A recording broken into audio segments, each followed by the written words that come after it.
kelas 8A, saya ingin bertanya kepada dokter, apa itu sebenarnya COVID-19?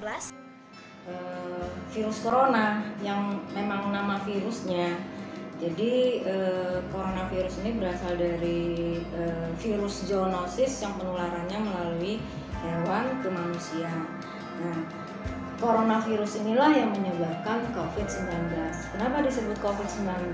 Karena dia disebabkan oleh merupakan penyakit menular yang disebabkan oleh coronavirus. Karena Kenapa dibilang 19? Karena dia ditemukan di Wuhan tahun 2019 akhir Desember seperti itu. Jadi pengertiannya ya penyakit menular yang disebabkan oleh coronavirus yang terbaru seperti itu.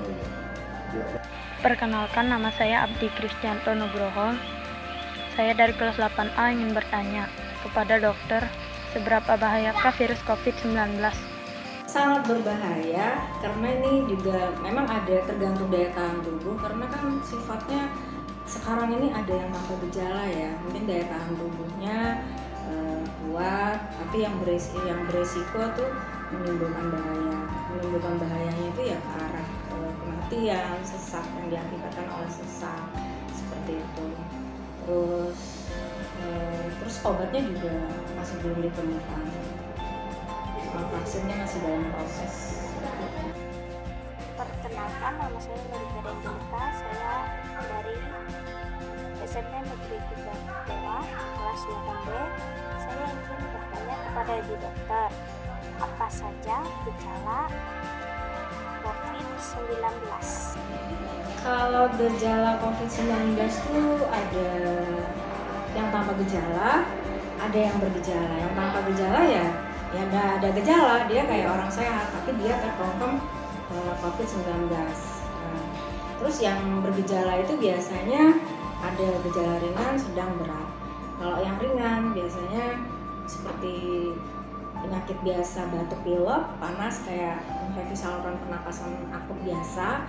Terus kalau yang sudah menuju sedang ke berat biasanya dia mengenai jaringan paru. Jadi kalau sudah mengenai jaringan paru, kalau bahasa medisnya itu pneumonia. Nah, kalau pneumonia tidak teratasi secepatnya, dia bisa menimbulkan sesak dan menimbulkan kematian. Dan juga sekarang ini banyak juga gejala penyerta seperti indera penciuman yang berkurang, terus indera perasa pada lidah juga berkurang, ada yang diare, terus ada juga yang yang kalau makan dia muntah. Ada juga yang memang gejalanya menimbulkan ruam pada kulit, merah-merah kayak gitu. Nama saya Redu dari kelas 8C. Saya ingin bertanya kepada Bu Dokter, bagaimana cara penularan COVID-19? Penularan dari COVID-19 ini ada dua, ada yang kontak langsung. Kontak langsung di sini misalnya ada penderita COVID yang terkonfirm positif COVID-19, itu langsung ada yang langsung menularkan ke sehat, biasanya melalui droplet infection. Droplet infection di sini seperti percikan air ludah ya artinya. Jadi dia batuk langsung mengenai yang sehat. Nah, itu penularan secara langsung. Kalau yang tidak langsung itu biasanya ada melalui media-media yang medianya sudah terkontak oleh yang pasien dari percikan dari air ludah dari pasien COVID-19. Terus yang si sehat ini misalkan memegang media tersebut tanpa sadar, memegang muka atau hidung, itu akhirnya dia terinfeksi seperti itu yang tidak langsungnya. Jadi melalui media-media yang sudah terkontak dengan percikan oleh pasien COVID-19. Perkenalkan, nama saya Nadia, kelas 8C dari SMP Negeri 3 Tewa.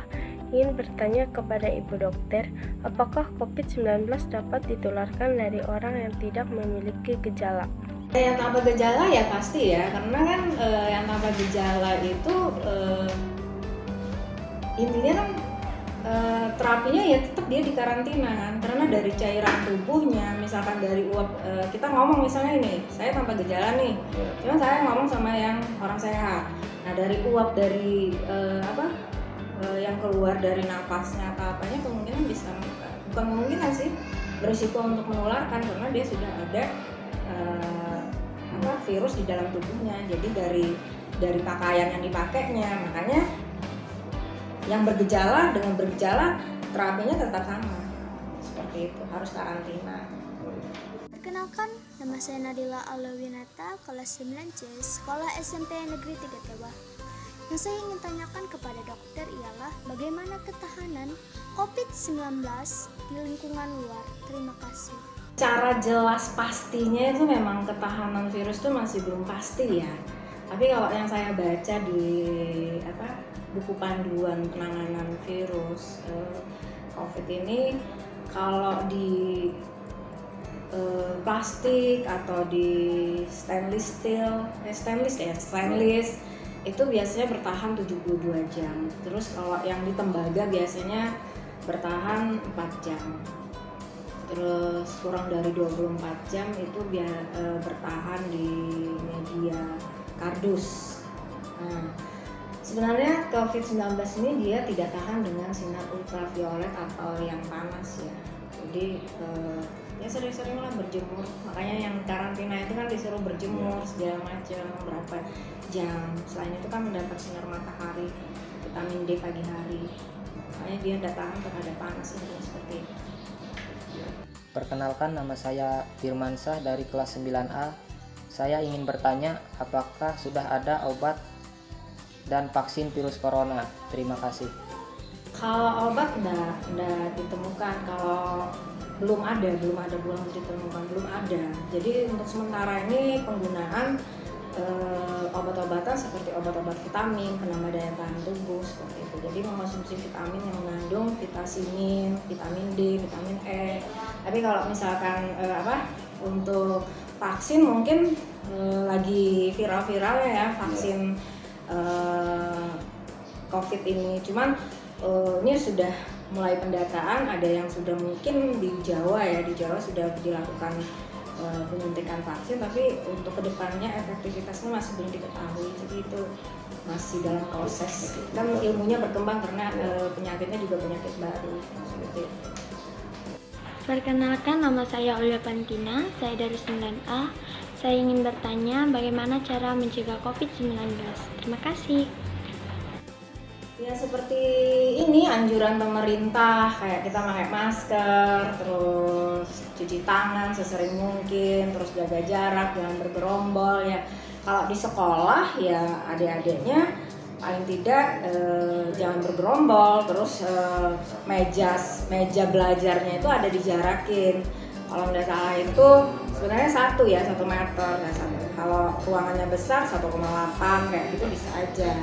Kemudian untuk benda-benda anak-anak sekolah kayak gitu, itu jangan pinjem-pinjeman, karena kita nggak tahu yang tanpa gejala itu kan kita nggak menduga kamu bergejala atau enggak. Jadi kita tuh saling curiga, walaupun antar orang kesehatan ya juga seperti itu.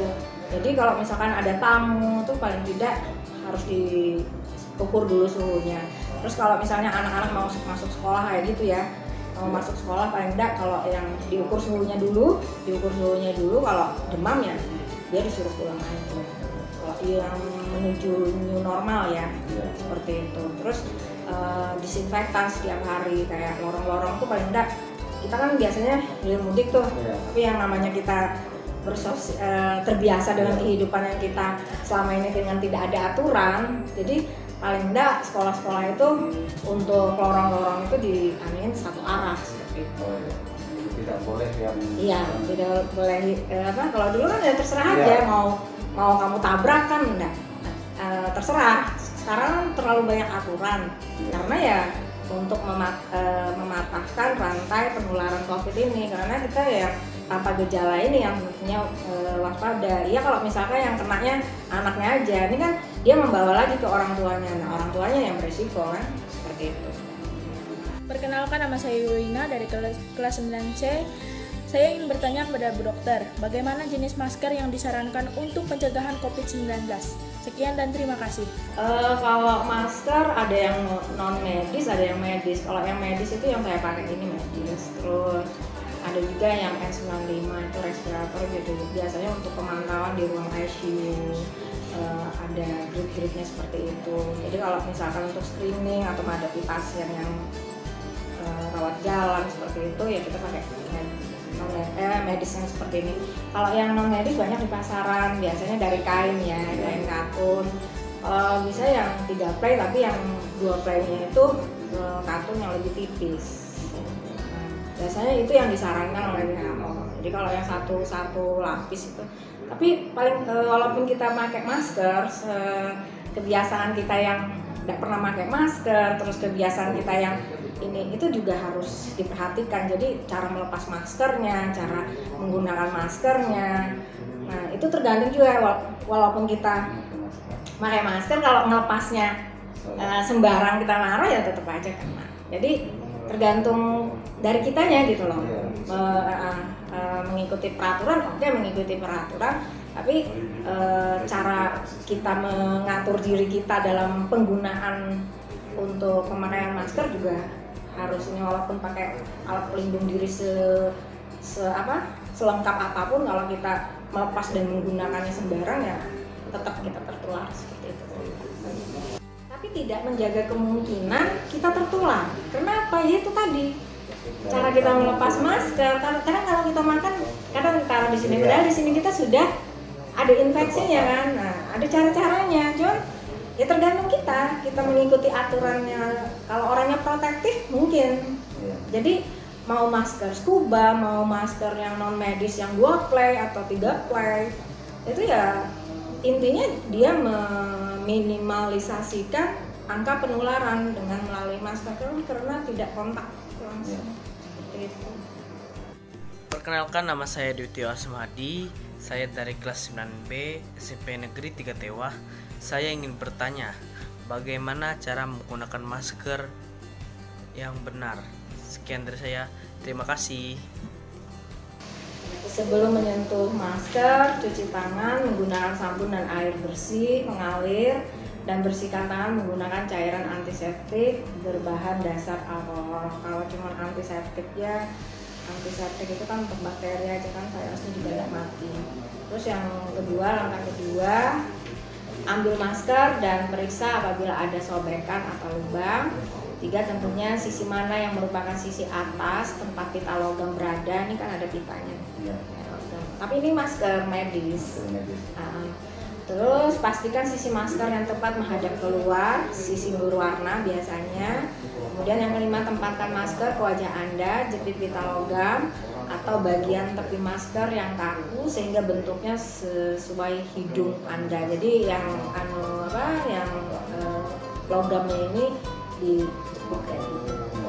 Terus tarik masker ke bawah sehingga menutupi mulut dan dagu Anda. Kemudian jangan menyentuh masker dan pada saat Anda memakainya sebagai pelindungan.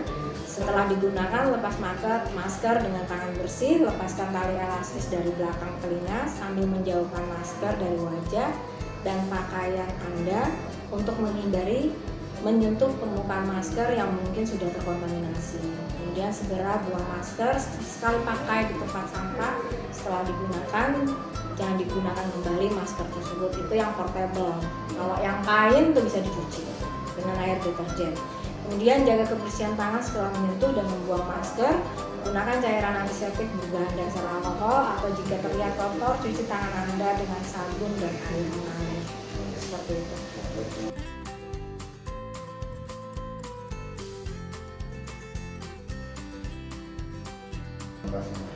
Nah, pesannya untuk anak-anak yang di sekolah ya, terutama yaitu ikuti aturan pemerintah mengenai pedoman pencegahan di sekolah ataupun di luar mengenai penanganan COVID, pengendalian COVID, biar angka penularan ini tidak